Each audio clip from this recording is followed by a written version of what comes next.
Bienvenidos a este nuevo podcast llamado Sinapseando.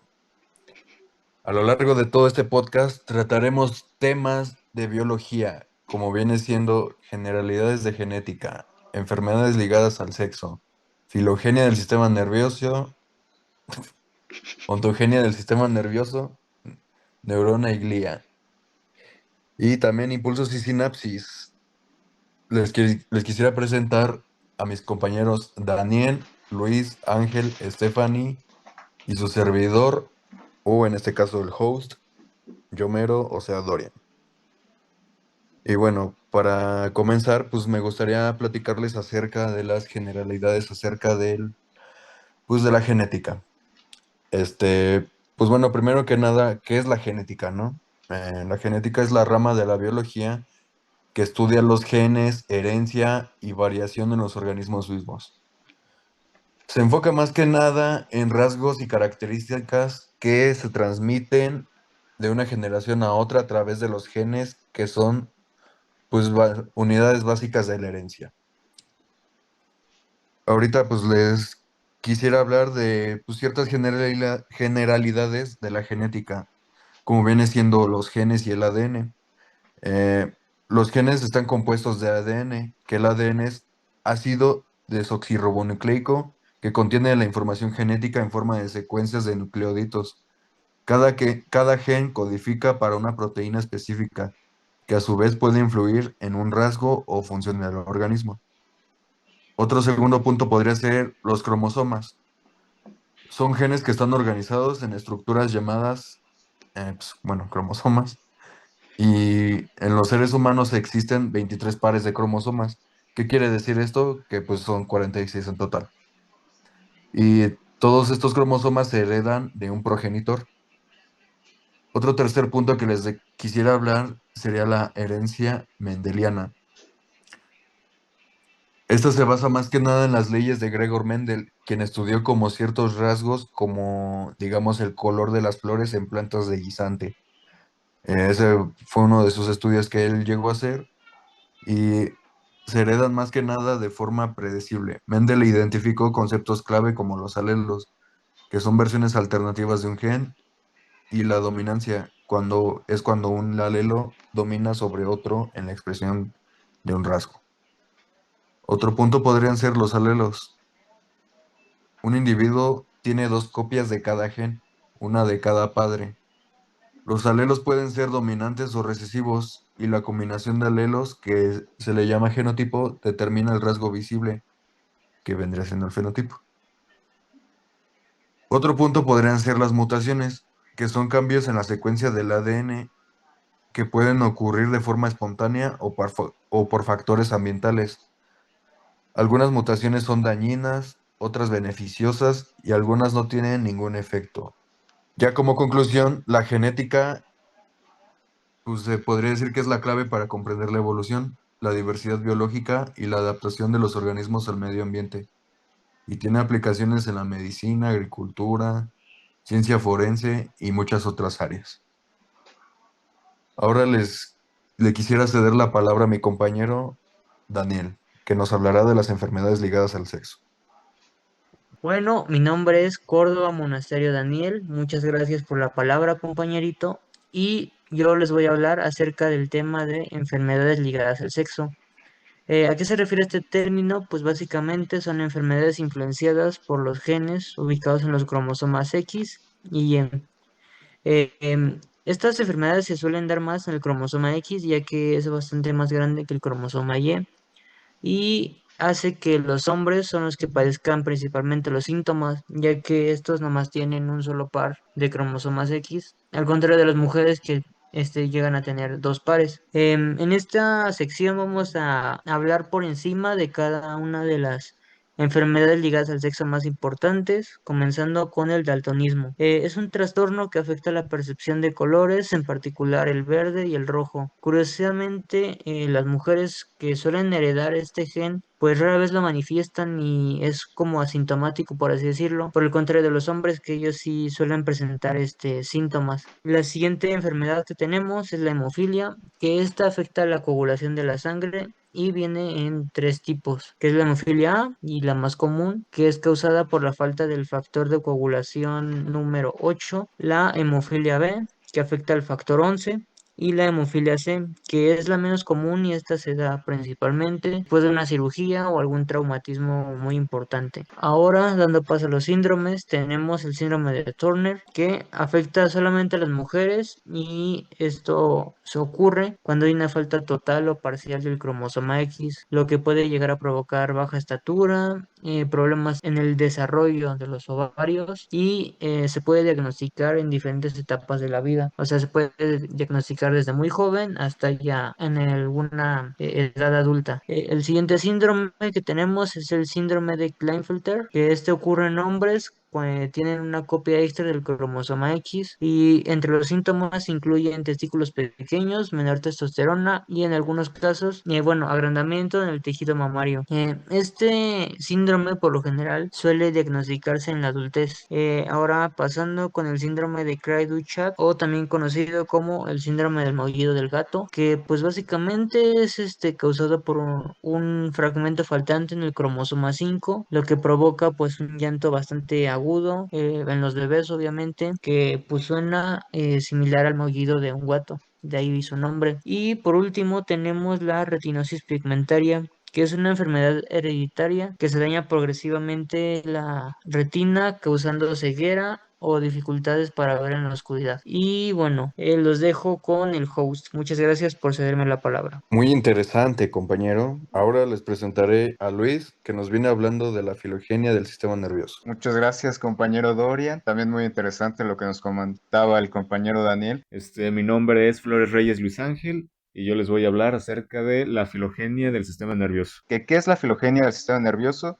Pues es el proceso evolutivo del sistema nervioso que inicia su recorrido con los organismos unicelulares, como las amibas. Estas, a pesar de carecer de una estructura a la que podamos definir como sistema nervioso, esta ya presenta reacciones para su adaptación, que básicamente es producir una reacción negativa o positiva por medio de la excitación. Estas reacciones son la de conductibilidad, que les permite al organismo movilizarse al estímulo del alimento, y la contractibilidad, que es alejarse del daño. Posterior a esto están los organismos multicelulares, que ya presentan áreas especializadas para realizar distintas funciones, donde puede haber un modelo monosináptico que se basa en que existe un receptor, una neurona aferente, que hace sinapsis con una eferente y esta manda la información recibida a un efector. Después está el modelo multisináptico, donde se incorpora una interneurona entre la neurona aferente y la aferente, que tiene como función analizar la información recibida, etc. Y posterior a este modelo surgen los sistemas difusos, que es una red neural con una organización multisináptica. O sea, es un revoltijo de neuronas distribuidas por todas partes y esto es algo que podemos observar en las hidras. Derivado del modelo multisináptico surge la centralización, que no es más que la concentración de neuronas en áreas específicas donde se va a regular acciones del organismo y donde se van a concentrar pues en dos extremos, principalmente pues en la cabezota, o sea, el extremo cefálico. Y este proceso se llama cefalización, donde este extremo se hace dominante sobre el resto del cuerpo. Y esto da pie a la encefalización, que es básicamente la tendencia a acumularse el tejido nervioso en la cabeza. Este proceso ya se observa en los gusanos planos y su construcción del cerebro rudimentario en estos organismos. Después de estos procesos, el siguiente es la aparición de los vertebrados cordados, donde se presenta la notocorda, en una etapa embrionaria que funge como esqueleto axial del embrión. Esta notocorda permanece en la columna vertebral en los vertebrados acuáticos primitivos y en los vertebrados superiores solo quedan vestigios de esta. Hacemos un último salto en este recorrido para llegar al sistema nervioso de los mamíferos, donde la presencia de la notocorda manda una señal para el comienzo de la formación del tubo neural. En la formación de este tubo neural, células que forman parte del ectodermo forman la placa neural, donde las neuronas emigran a los polos de esta placa, donde se forma una línea primitiva en medio de esta, y al doblarse los polos de esta placa forman finalmente el tubo. De este proceso surgen vesículas primarias, que son el prosencéfalo, el mesencéfalo y el rombencéfalo. Estas se dilatan y forman vesículas secundarias, que tienen como producto final el encéfalo y la médula espinal. Estos dos elementos son los que componen el sistema nervioso central, y de este sistema nervioso central surge el periférico, que está conformado por 12 pares de nervios craneales y 31 pares de nervios espinales. Muchas gracias, compañero Luis. Toda una eminencia, brother. Ahora con la ontogenia del sistema nervioso, Ángel. Mi nombre es Domínguez González Eduardo Ángel. Y yo les voy a platicar acerca de la ontogenia, que como dijo mi compañero Luis, tiene que ver tanto la ontogenia como la filogenia, pero la ontogenia es más hacia un individuo que en general todo el sistema nervioso y cómo ha evolucionado. Y este proceso involucra varias etapas clave. La primera es la proliferación celular, donde las células se dividen rápidamente para generar nuestras neuronas y células gliales. A continuación se produce la migración celular, que es durante el desarrollo del embrión. El sistema nervioso comienza con la formación de la placa neural y esta estructura surge entre la tercera semana de la gestación a partir del ectodermo, que es la capa más externa del embrión. La formación de la placa neuronal inicia cuando ciertas células del ectodermo son inducidas por la notocorda y la superficie del tubo neuronal. Estas células se especializan y proliferan formando una banda alargada que se conoce como placa neural. Con el desarrollo continuo, esta placa se pliega hacia adentro, formando un surco neural, y este surco se va profundizando a medida que avanza el desarrollo, y finalmente los bordes de esta placa se fusionan para cerrar el surco, creando así el tubo neuronal. Y este tubo es fundamental, ya que de él se derivan las vesículas primarias y secundarias, como ya se comentó, que son muy esenciales para el desarrollo del sistema nervioso. Las vesículas primarias, siendo el prosencéfalo, que es el cerebro anterior, el mesencéfalo, el cerebro medio, y el rombencéfalo, que es el posterior. Después de eso, aproximadamente entre la quinta semana, estas vesículas se dilatan y del prosencéfalo sale el telencéfalo, el diencencéfalo, el mesencéfalo se queda igual, y en el rombencéfalo sale el metencéfalo y el mielencéfalo. Y cada una de estas partes desarrollan una parte específica en el sistema nervioso. Ahora con neurona y glía, nuestra compañera Stephanie. Y bueno, yo soy Bautista Medrano Stephanie Giovanni. Es un honor estar aquí en este podcast compartiendo un poco del tema. Yo voy a retomar un poco acerca de una célula muy importante que participa en el sistema nervioso, como ya mencionaron mis compañeros. Y bueno, para empezar está la neurona, que es la unidad anatómica, porque hay muchas neuronas, y funcional, porque gracias a esta se mandan los mensajes eléctricos en el sistema nervioso, y su característica más importante es su excitabilidad de su membrana. Bueno, esta tiene una estructura, voy a darla más general, que es el soma, o también llamado cuerpo. La zona más voluminosa de esta, ahí es donde se va a producir la energía, se encuentran ciertos orgánulos, y uno muy importante es el núcleo, que va a dirigir la actividad de esta neurona. Del soma surgen ciertas prolongaciones, a veces cortas, largas, llamadas dendritas, las cuales van a recibir los impulsos o información de otras neuronas para después mandar esta información al soma. Del soma surge otra prolongación, que es una más larga e incluso a veces puede ser corta, que se llama axón. Su función va a ser sacar este impulso del soma hasta otro lugar del sistema, y se va a encontrar recubierto por sacos o vainas de mielina, que son formadas por las células de Schwann, entre las cuales van a haber ciertas interrupciones o espacios llamados nódulos de Rambier. Estos son muy importantes porque agilizan el transporte del impulso. Ya al final de esta acción hay igual otras prolongaciones, que son los botones sinápticos, que van a permitir liberar neurotransmisores al exterior o a otra neurona. Entre estos se va a llevar a cabo algunos procesos que retomaré más adelante. Las neuronas tienen su clasificación. Según su forma, pueden ser unipolares, bipolares o multipolares. Es decir, esto depende de cuántos axones salgan. Luego está, según su función, pueden ser sensitivas, asociativas y motoras. Posteriormente hay otras células muy importantes que están en conjunto o unidas a estas neuronas, que son las células gliales. Estas sirven como de sostén físico y sirven para nutrir a la neurona. Algunas se encuentran en el sistema nervioso central y otras en el sistema nervioso periférico. También tienen una clasificación. Entre estas, las más importantes son las células de Schwann, que como ya había mencionado se encuentran en las vainas de mielina, se encargan de producirlas en el sistema nervioso periférico y únicamente van a envolver a un solo axón. Después están los oligodendrocitos, que van a igual a formar parte de la vaina de mielina en el sistema nervioso perocentral y tienen como la capacidad de envolver a más de un axón. Luego están los astrocitos.